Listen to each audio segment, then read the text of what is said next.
One of the things that is something of a difficulty for every one of us is that we have been trained, and we have trained ourselves in the habit of seeing things as separated.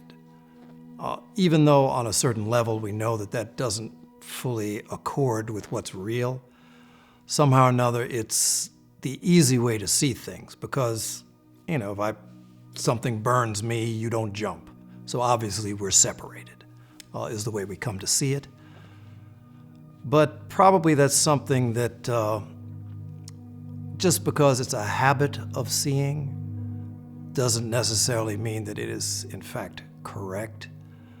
One of the things that's sort of affirming the unity of all life, really, there's these growing sciences of things like ecology or the concepts within quantum physics of non-locality and entanglement, where and we also see it in the realm of psychic phenomenon, where somebody can experience something that happens with another person in another place, but yet can have the actual same experience in their own consciousness.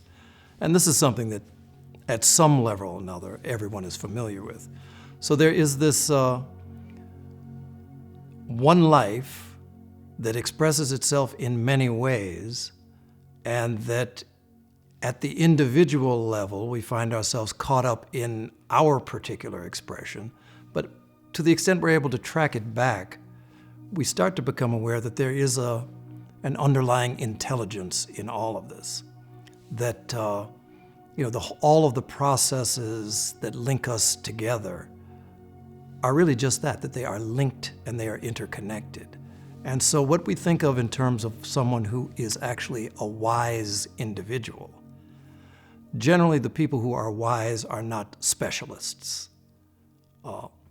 They may have very sort of high knowledge in a given field, but a wise person is the one who is able to perceive the interconnection and the patterns. So throughout history, the really wise ones have been people who have been wise in terms of medicine, in terms of spirituality, in terms of art, in terms of a whole range of knowledge, because what has been able to be seen by them that escapes us as normal people is that essentially there is one truth that reveals itself in very many different ways. And so this is this idea that there's a universal intelligence. As we are able to elevate our way of seeing, it starts to become clear. Much like standing on the ground, I look around and it's a tree here, a bush there, a person there. But if I go up to a high place, you're able to see the pattern of all of that lays beneath you. And this is sort of the experience of people talk about elevation of consciousness.